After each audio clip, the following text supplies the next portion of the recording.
जय हिंद। बिहार शिक्षक भर्ती परीक्षा योजना के अंतर्गत आज एक महत्वपूर्ण बात के लिए अभी हम उपस्थित हुए हैं आपके सामने। एक्चुअली में सीटेट जो इस बार जिनको एग्ज़ाम देना है, यानी कि जुलाई अगस्त में जिनको एग्ज़ाम देना है, उससे रिलेटेड ये खास करके इन्फॉर्मेशन शुरू में है। बाकी अन्य बातों पर चर्चा होगी, फॉर्म भरने से लेकर के बैच वगैरह बहुत सारी बातें इसमें हैं। एक्चुअली में हुआ क्या कि आज शिक्षा विभाग के पास सबसे पहले बीपीएससी चेयरमैन के पास बहुत सारे स्टूडेंट जो कि 21-23 के सेशन के वैसे बच्चे थे जिनको इस बार सीटेट का भी एग्ज़ाम देना था। और चूँकि अभी ये चीज़ कन्फर्मेशन नहीं हो पा रही है कि इस बार जो जुलाई अगस्त में सीटेट का एग्ज़ाम देंगे वो इस फॉर्म को भर पाएंगे अथवा नहीं भर पाएंगे। तो उसी से रिलेटेड कन्फर्मेशन के लिए बीपीएससी चेयरमैन अतुल प्रसाद जी के यहाँ गए, लेकिन संजोग से उनसे भेंट नहीं हो पाई। उनसे रिलेटेड जो वहाँ के दूसरे अधिकारी थे उनसे बात हुई और उनके बाद स्टूडेंट एक एप्लीकेशन लेकर के शिक्षा मंत्री से मिलने इसी बात को लेकर के गए। शिक्षा मंत्री को एप्लीकेशन भी दिया गया।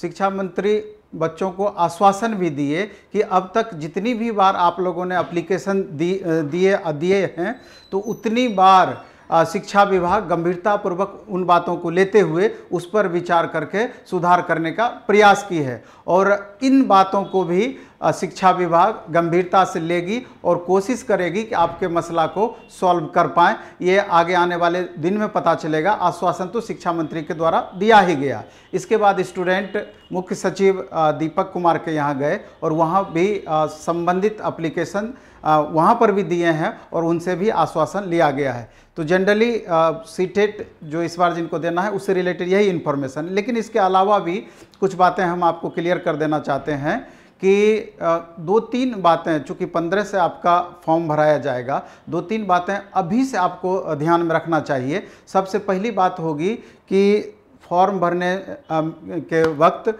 आपको डॉक्यूमेंटेशन बहुत महत्वपूर्ण है कि जो डॉक्यूमेंट्स आपको देना पड़ रहा है उससे रिलेटेड जानकारी होनी चाहिए, खास करके एनसीएल से रिलेटेड, जाति या आवास से रिलेटेड। चलिए हम बारी बारी से उस पर पहुंचते हैं, लेकिन वहां तक पहुंचने से पहले एक बात हम आपको और बता देना चाहते हैं कि बिहार शिक्षक भर्ती परीक्षा के अंतर्गत प्राथमिक शिक्षक के लिए कल यानी कि 2 जून से हमारे सैदपुर मोड़ भिकना पहाड़ी सेंटर पर एक डेमो क्लास का आयोजन किया जा रहा है। हालांकि इससे पहले भी 2 बैच स्टार्ट हो चुकी है, लेकिन जो नए स्टूडेंट हैं जो पटना में रहते हैं तो वो एक दिन डेमो जरूर देख लें, उसके बाद आप तैयारी का प्रोसेस आगे स्टार्ट करें। क्योंकि ये बात आपको पता होना चाहिए कि प्राथमिक विद्यालय में 1 to 5 में आपका 14 सब्जेक्ट पढ़ना है, लैंग्वेज सहित 14 सब्जेक्ट, और 19 अगस्त को आपका एग्ज़ाम हो जाना है।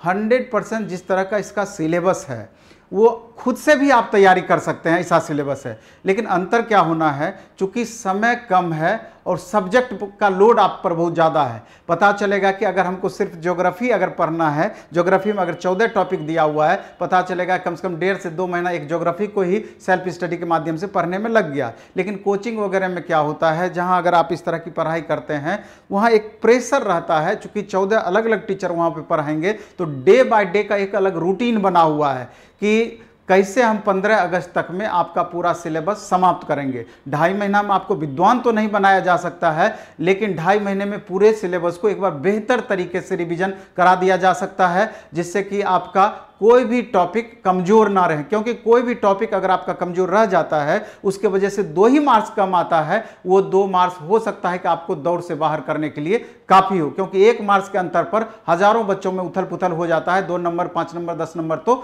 बहुत मायने रखता है। इसलिए हमारे सैदपुर मोड़ भिकना पहाड़ी सेंटर पर प्लेटफॉर्म में कल सुबह 8 बजे से 1 बजे तक डेमो क्लास का आयोजन किया गया है। अगर आप इस वीडियो को देखते हैं, अगर आप चाहते हैं तो एक दिन आप डेमो कर लीजिए, उसके बाद इसको आपको कंटिन्यू करना है। और जो 9, 10, 11, 12 के स्टूडेंट हैं उनके लिए 5 तारीख से बैच स्टार्ट होगा। 5 के पहले उसका विस्तृत हम एक वीडियो भी बनाएंगे, आप उस वीडियो में देख लेंगे कौन सा क्लास कितने बजे से स्टार्ट हो रहा है, तो वहां आकर के आप कंटिन्यू कर सकते हैं। इसके बाद हम आगे बढ़ते हैं।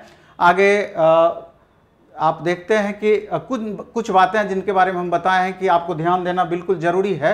सबसे पहले उन्हीं बातों पर हम चर्चा करना चाहते हैं। आप जैसे प्रमाण पत्र से रिलेटेड कि SC ST कैंडिडेट जो भी हैं उनको जाति प्रमाण पत्र की जरूरत है और आवासीय प्रमाण पत्र, ये 2 प्रमाण पत्र आपके पास जरूर होना चाहिए। और ये दोनों प्रमाण पत्र आप कहाँ से आपका बनेगा, तो ब्लॉक या अंचल से वहाँ राजस्व कर्मचारी आपको बनाएंगे। उसके लिए ऑनलाइन एप्लीकेशन आजकल देना होता है, बहुत समय नहीं लगता है, क्योंकि सर्टिफिकेट जो आप देंगे इस तरह का वो 1 साल के अंदर का होना चाहिए। और 1 साल के अगर पहले का है तो बिहार इस मामले में इस तरह का है कि आप पास भी एग्जाम कर जाएंगे तो लास्ट मोमेंट में आपके साथ परेशानी हो सकती है अगर इनके क्राइटेरिया को आप फुलफिल नहीं करते हैं तो। और जो ओबीसी कैंडिडेट है, ओबीसी कैंडिडेट में 2 तरह का कैटेगरी आता है, एक BC1 आता है जिसको आप EBC बोलते हैं, जिसको आप अत्यंत पिछड़ा वर्ग बोलते हैं, एक BC2 हुआ जो पिछड़ा वर्ग हुआ।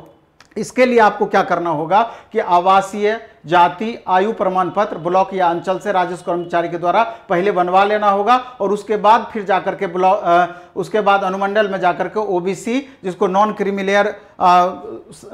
क्रीमिलेयर सर्टिफिकेट आपको बनाना होगा। क्रीमिलेयर अलग हो गया, नॉन क्रीमिलेयर अलग हो गया। अगर आप आरक्षण का लाभ लेना चाहते हैं तो वहां नॉन क्रीमिलेयर सर्टिफिकेट ही बनाना होगा और ये बन जाने के बाद तब आप फॉर्म अप्लाई करेंगे। इसके अलावा जिन बातों पर आपको ध्यान देना है, फी के बारे में तो सबको पता है, उस पर ध्यान देने की बहुत ज़्यादा जरूरत नहीं है, ये मालूम है। फॉर्म फिलअप आप जो करेंगे ये बेहद महत्वपूर्ण है, जिस पर आपको ध्यान देना चाहिए कि जो मोबाइल नंबर आप देंगे वो पूरी तरीके से एक्टिव मोड में रहना चाहिए, क्योंकि उसी पर आपका मैसेज आएगा और ये मोबाइल नंबर अगर गड़बड़ हो गया तो आगे चल करके आपके साथ परेशानी हो सकती है। इसलिए बड़ा सोच समझ करके, ये नहीं कि साइबर कैफे वाले का मोबाइल नंबर दे दिए, दूसरे किसी का मोबाइल नंबर दे दिए। मोबाइल नंबर खुद का आप दें और ऐसा मोबाइल नंबर दें कि जो आपका कंटिन्यू रहे। इसके बाद यूजर नेम आईडी एक आपको बनाना होगा और फॉर्म भरने के वक्त, और ये आईडी आपको बड़ा सुरक्षित आपको सेव करके रख लेंगे कि जरूरत के हिसाब से आपको पता होना चाहिए कि आपका यूजर नेम आईडी क्या है,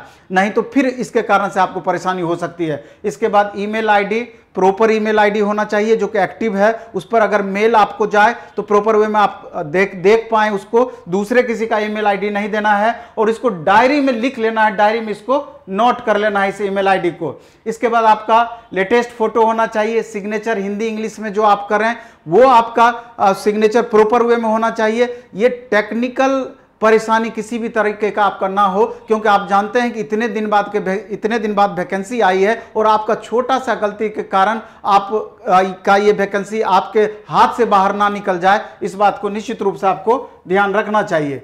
इसके अलावा आप देखेंगे कि इसके अलावा ये बात आपको पता ही है कि 15 जून से फॉर्म 12 जुलाई तक भरना है।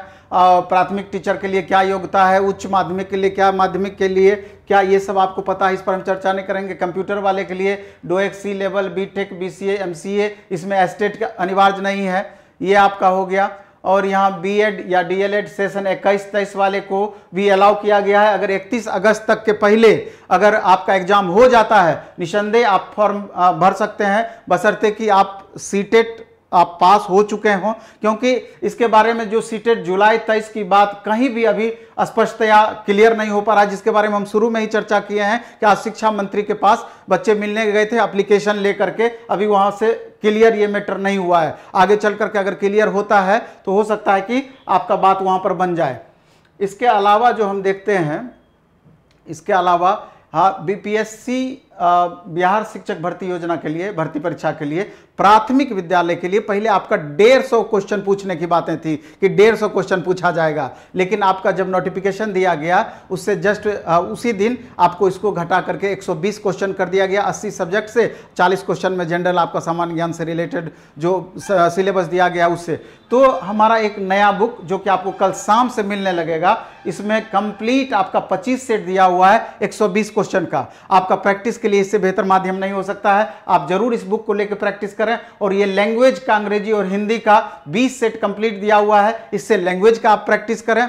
और इसके अलावे भी जो 9, 10, 11, 12 का सब्जेक्ट वाइज बुक्स है, तो वो बुक भी जल्द ही आपको देखने को मिलेगा, 4 से 5 दिन में वो बुक भी आ जाएगा। सोशल साइंस का, साइंस का, मैथ का, सारे सब्जेक्ट का बुक आपको देखने को मिल जाएगा। और वहाँ पर जो सोशल साइंस और साइंस वाली बात है 9th-10th में, तो वहाँ अभी भी बहुत सारे स्टूडेंट कन्फ्यूजन में हैं कि सोशल साइंस में क्या हमको चारों पेपर पढ़ना होगा। तो नहीं, वहाँ पर सब्जेक्ट कम्बिनेशन की बातें हैं कि 4 paper history, polity, economy, geography में आपको कोई 2 पेपर रखना है, जिसमें कि हिस्ट्री और ज्योग्राफी में से एक अवश्य होना चाहिए। तो 2 सब्जेक्ट का आपको वहाँ कम्बिनेशन बनाना है। उसी तरीके से आप अगर मैथ का टीचर बनना चाहते हैं तो मैथ में साथ में आपका फिजिक्स सब्जेक्ट भी आपको लेना होगा, साइंस के साथ में केमिस्ट्री सब्जेक्ट आपको रखना होगा। तो पूरा का पूरा कम्बिनेशन आपका क्लियर है, थोड़ा सा भी कंफ्यूजन आपको नहीं होना चाहिए। इसका भी बैच आपका मंडे से यानी कि 5 जून से ये भी बैच आपका स्टार्ट हो जाएगा। चलिए, इस वीडियो में हम इतना ही रखेंगे, बीच बीच में इसी तरह का वीडियो हम लेके आते रहेंगे। लेकिन कल डेमो क्लास है, अगर कोशिश करना है कि एक दिन डेमो करके देख लें, अगर आप 1 to 5 में आगे क्लास कंटिन्यू करना चाहते हैं तो। धन्यवाद।